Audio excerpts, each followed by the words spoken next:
Take on Mars has been designed with modding in mind from start to finish. Although it may not be obvious at first glance, everything in the game may be replaced, rewritten, or built upon.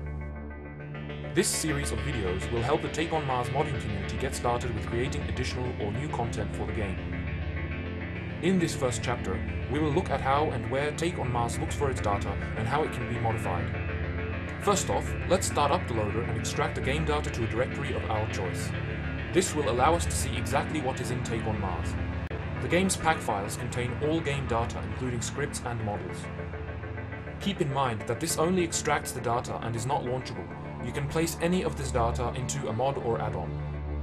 Two script files are of particular interest, script.c and ccgame.c. These two files are the core files loaded directly from the internal game engine. The first, script.c, is loaded on game engine start, including when you start up Workbench, and contains core functions and entity definitions via includes. The latter script, ccgame.c, is loaded when the game mechanics are initialized and contains extended entity functions and, most importantly, the campaign, also via includes. Modifying these two scripts allows you to change the entire game if desired, and can allow you to make a completely different type of game, be it real-time strategy or first-person shooter, making Take on Mars a truly sandbox platform to build upon. The proto.h script is also very important, containing script API function definitions from the engine. This is the first place to look when searching for all the functions that handle creating physics objects, dealing with them, and so on. In addition to this, the entities.xml file is used by the game editor in the Workbench editing suite to define the editable parameters of each entity type. This file is also loaded directly by the engine. Scripts for entities, the FreeFly camera, and vehicle configs are all located within the scripts folder. For example, the entities.h file contains definitions of basic entities used by the game, such as the base game entity definition, from which all Take on Mars entities are parented. So to speak, this folder is the real nuts and bolts of Take on Mars.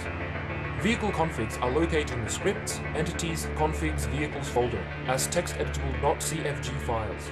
Vehicle controller scripts, which handle the functionality of each vehicle, are located in the scripts, entities, controllers folder as text-editable.h files. The controller scripts contain practically all functionality of individual vehicles. The aforementioned configs define individual parts of the vehicle, what model to use, their toughness, joints that bind them together, and also which scripts to use. These scripts then make the vehicle what it is, so a six-wheeled rover is made to act as such using these control scripts. This also means you can make an airship, aeroplane, or rocket ship as you see fit. Next, strings are saved in an XML file for each language and are located in the scripts folder as strings_language.xml. Please note though, that right now only the English language is correctly used. You will also notice many other texts in the file dating back to when the engine was used for Carrier Commander Gaia mission. All Take on Mars texts have a prefix of com_. Models are stored as binarized .xob files in the obj folder, which are exported from the text-based .txo files. The Workbench editing suite features a model viewer to allow viewing both .txo and xob files, and allows exporting from txo to xob. The import process from the .fbx format to the txo format will be documented elsewhere, so for now, let us move on to sounds. Sound files may be stored as .wav or .ogg and are located in the sounds folder. Also note the .h text files directly in the sounds folder, which are the sound shader files. The shaders2.h file in this folder is loaded directly by the engine and contains includes for the other files in that folder. Configuring sounds may be done in a text editor or in the Workbench editing suite using the sound editor. Settings will be covered in another chapter. Now we will look at textures and material definitions. Textures are stored as .tga and .dds files. Textures can be stored anywhere, but for organizational purposes, Take on Mars has them separated between GUI textures and model textures. Textures for models are usually stored in the same location as the .xob model file and are also usually stored as .dds to conserve disk space. Associated with model textures are also material definitions. Models do not directly link to a texture file, but rather a material definition, sometimes referred to as a material shader. These shaders work with several textures at once, including normal maps, environment maps, and so on, giving the artist maximum control over how his model is displayed in-game. Similar to the way sounds are loaded, materials have a core file, materials.h, in the materials folder, which is loaded directly by the engine, and other material files are included within. GUI textures, on the other hand, are stored in the GUI folder and are usually stored as .tga files. The Textures folder contains textures that are either used for the terrain or for particle and post-process effects, such as the thermal vision color bars. Particle effects are stored as .ptc files in the particle folder and are not binarized, meaning they can be edited in a text editor if desired. That said, particles also have their own editor in the Workbench editing suite. Graphical User Interface (GUI) data is stored in the GUI folder. Visual GUI layouts are stored as text-editable .layout files and feature their own GUI layout editor in the Workbench editing suite. Image sets used for icons and buttons are stored as .imageset files with an associated .tga image file and also feature their own GUI imageset editor in Workbench.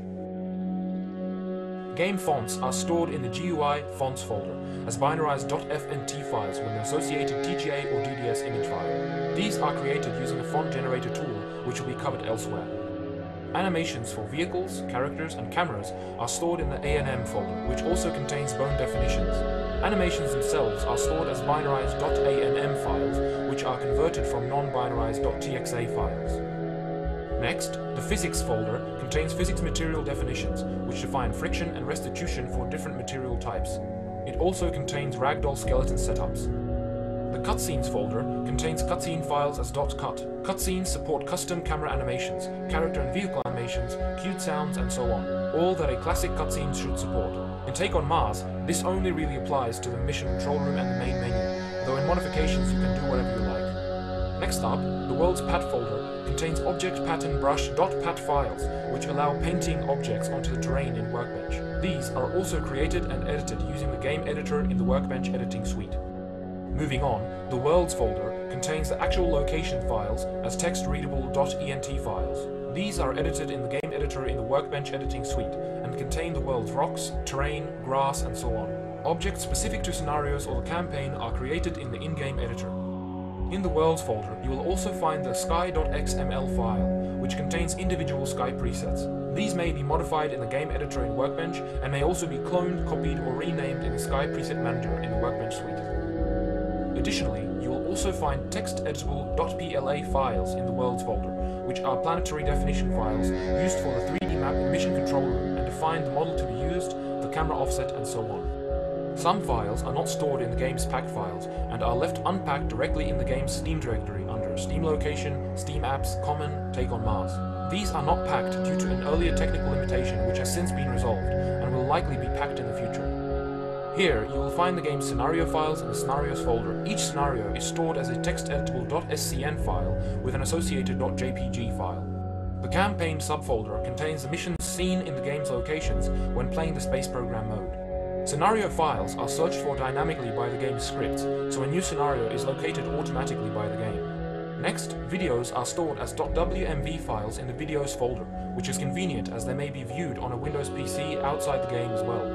The Config Lists folder contains lists for objects, vehicles, and so on. Each list is stored as a text-editable .cfg list file, which contains a path and name to each vehicle preset, object preset, and so on in the game. These lists are searched for dynamically by the game's scripts, so a new list is read automatically by the game. The Worlds folder here contains text-editable .loc files for each game location. These are definition files for each location and define where on the relevant planetary body the location is, the re-entry offset and velocity, the gravity on the location, the image to be used for the map, and so on.